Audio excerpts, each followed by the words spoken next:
fui lançado no lago de fogo pelo anjo de Deus.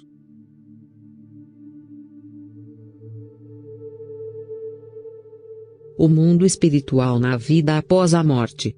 O Senhor me enviou para libertar os presos em prisões abertas. Sempre que um homem está vivendo em pecado, ele é um prisioneiro em escravidão.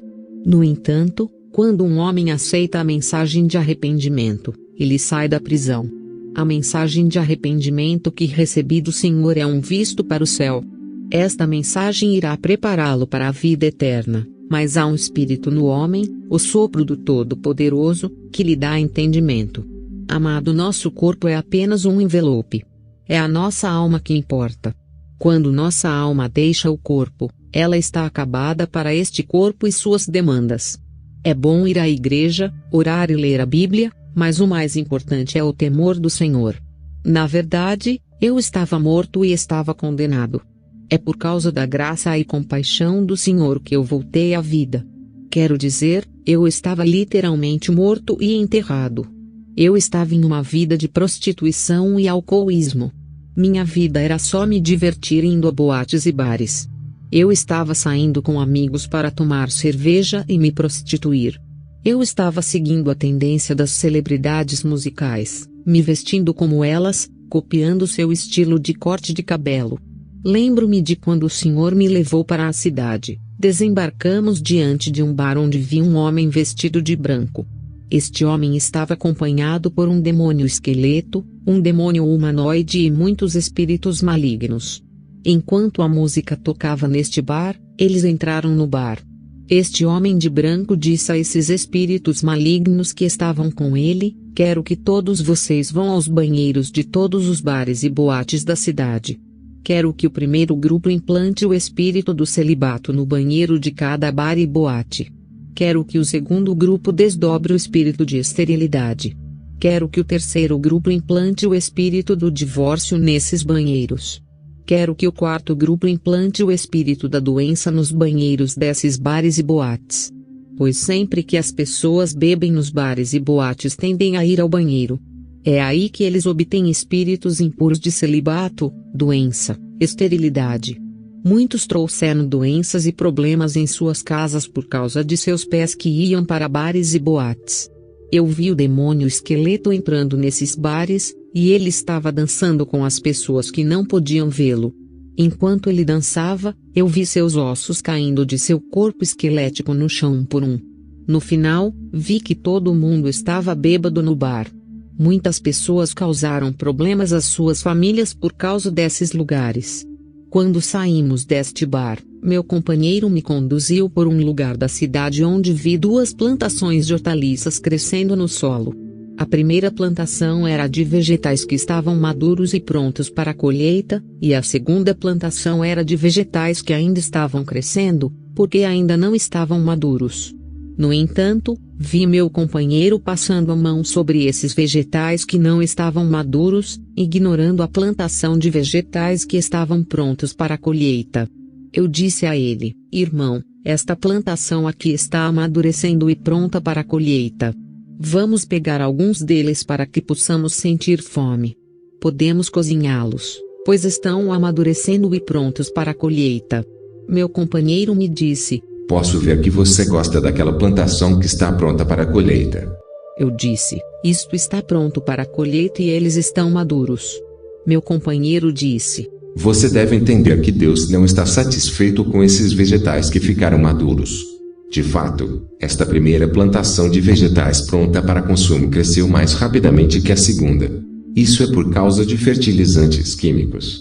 O Senhor está feliz pela segunda plantação de vegetais que estão crescendo naturalmente, mesmo que esteja demorando para esta segunda plantação estar crescendo, não por causa de fertilizantes químicos, mas graças ao sol enviado por Deus, graças ao vento de Deus e à chuva de Deus. A diferença entre os vegetais que cresceram graças aos fertilizantes químicos e os vegetais que cresceram naturalmente graças ao sol, à chuva e ao vento está no gosto deles. Quando você os come, eles têm um sabor diferente. Esses vegetais que crescem graças a fertilizantes químicos são menos saborosos do que os que crescem naturalmente. Esses vegetais maduros são como homens que acabaram de descobrir que podem pregar e se proclamaram pastores sem o chamado de Deus. Esses vegetais são como homens que ganharam algumas almas. Como resultado, eles se declararam evangelistas. São como homens que estudaram alguns versos e foram se declarar doutores. São como homens que ajudaram a abrir igrejas. Como resultado, eles se declaram apóstolos sem o chamado de Deus. São como homens que profetizaram e se declararam profetas sem o chamado de Deus. Esses homens adquiriram títulos que Jesus não lhes deu. Mas essa plantação de vegetais que cresce lenta e naturalmente graças ao sol, ao vento e à chuva são homens que o próprio Deus chamou desde o ventre de suas mães. A chuva que faz essa plantação crescer é a palavra de Deus.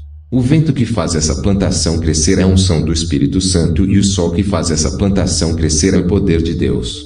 É por isso que há uma diferença entre os homens chamados por Deus e aqueles que se proclamaram ministros sem o chamado de Deus. Os vegetais naturais e os de fertilizantes químicos não têm o mesmo sabor.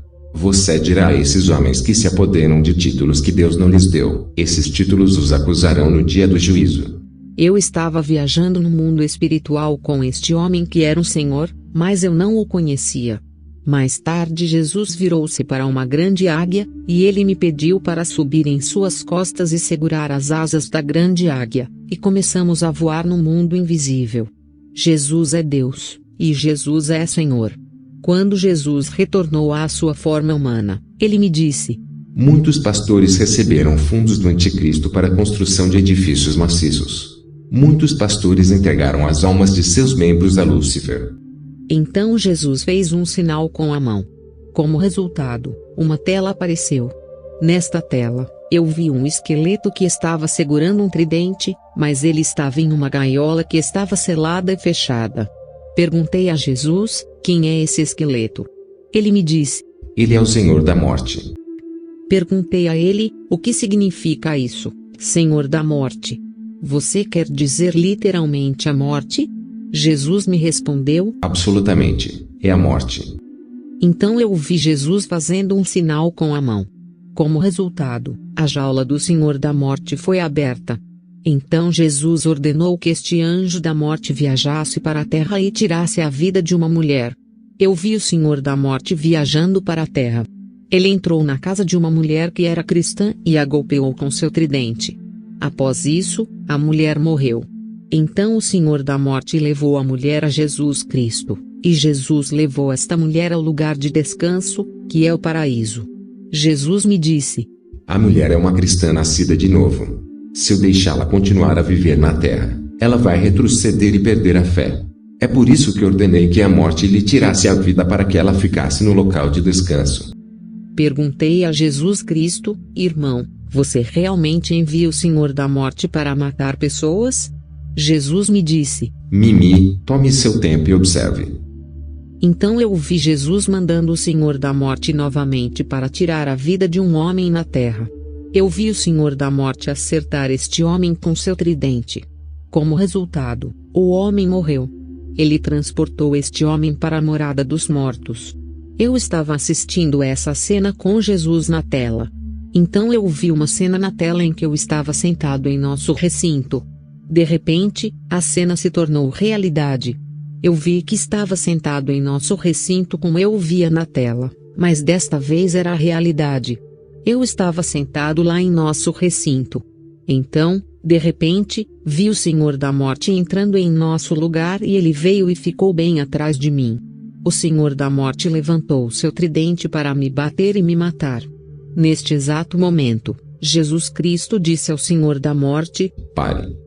Imediatamente o anjo da morte foi imobilizado pela palavra de Jesus Cristo. Então Jesus diz: Mimi, aqui está o palco da sua vida. O Senhor da morte estava prestes a matá-lo. Ele já havia levantado seu tridente contra sua vida. Agora vamos supor que você morra hoje. Onde estará sua alma? Você se lembra que todos sonhavam com sua morte? É porque eu ordenei ao Senhor da morte que tirasse sua vida e ele já havia levantado seu tridente contra sua vida. Não faço nada na terra sem avisar meus servos. É por isso que todos sonhavam com a sua morte. Então Jesus me perguntou: Mimi, você sabe que já está morta? Eu disse: Jesus, não, eu não estou morto. Estou bem aqui com você e estou falando com você. Eu não sabia que estava morto e deixei meu corpo na terra, na casa de oração. De fato, enquanto eu estava aqui além do túmulo, os intercessores tentavam me acordar, mas não conseguiam me acordar. Em consequência, houve pânico na igreja.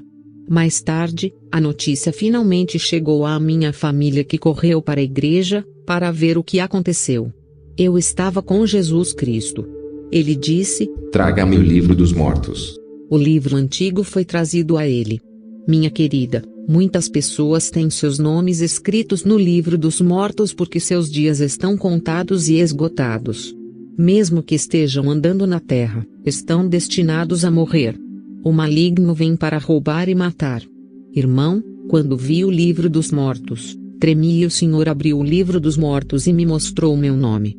Ele disse: Mimi, você está morta e seu nome está no livro dos mortos. Eu estava tremendo de terror. Eu vi o Senhor Jesus apagando meu nome do livro dos mortos. Então o Senhor desapareceu. Eu fui acompanhado por seu anjo, que me perguntou: Mimi, você acha que o inferno existe? Respondi-lhe: não acredito que o inferno exista. Você já viu isso? Acho que não existe. O anjo me pergunta: Mimi, você tem certeza de que o inferno não existe? Como estávamos em um grande prédio, ele me segurou pela mão. Descemos 2 andares. Depois demos uma volta e subimos mais 2 andares. Então entramos neste compartimento. Eu vi numerosos anjos brilhantes de luz. De repente, o anjo do Senhor desapareceu. Imediatamente vi Jesus Cristo vindo em minha direção. Ele estava segurando uma chave. Quando ele veio a mim, ouvi os anjos dizendo: Glória a ti, Senhor dos senhores. Todos elogiaram este homem, mas eu não sabia que este homem era o próprio Jesus. Ele me perguntou: Mimi, você tem certeza de que o inferno não existe? Eu disse: não, eu não acredito. Enquanto nos movíamos, eu continuava dizendo em meu coração: não acredito que o inferno exista, embora as pessoas na terra falem sobre isso. Certamente não existe tal lugar. Foi então que vi neste lugar uma construção que parecia um tanque ou sistema que ia muito fundo no porão. Este tanque era enorme, do tamanho de um estádio de futebol. Rapidamente notei um cadeado enorme acima daquele tanque. Eu vi este homem, que era Jesus Cristo, removendo o cadeado maciço deste tanque com o dedo. Como consequência, vi chamas de fogo saindo da abertura deste tanque e houve explosões. Quando o fogo brotou deste lugar, houve estrondos e explosões insuportáveis. De fato, este lugar era um dos portais do lago de fogo e enxofre. Eu podia ouvir o fogo rugindo com explosões e detonações. Naquele momento, Jesus chamou seus anjos e ordenou que eles me jogassem no lago de fogo e enxofre apenas por 1 segundo. Foi assim que os anjos me jogaram dentro do lago de fogo e enxofre por 1 segundo. Eu gritei por causa da dor insuportável. Então os anjos me tiraram. Meus queridos, agora imaginem um oceano de lava que explode como bombas, ainda mais do que o vulcão. O fogo estava fervendo.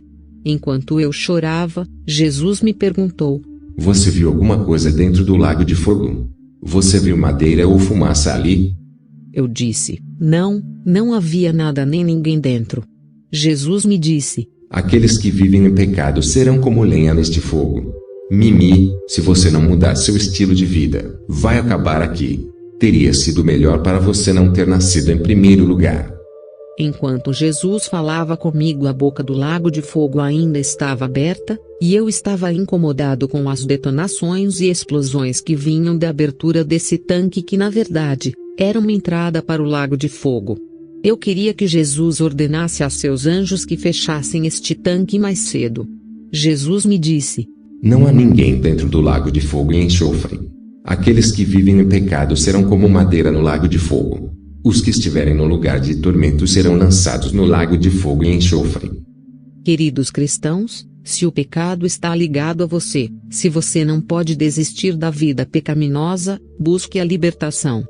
Você não pode imaginar a gravidade do lago de fogo e enxofre que está fervendo mais do que lava em um vulcão. Jesus me perguntou: Mimi, você gostou disso? Eu respondi, não. Então Jesus Cristo desapareceu e o anjo do Senhor, meu companheiro, reapareceu.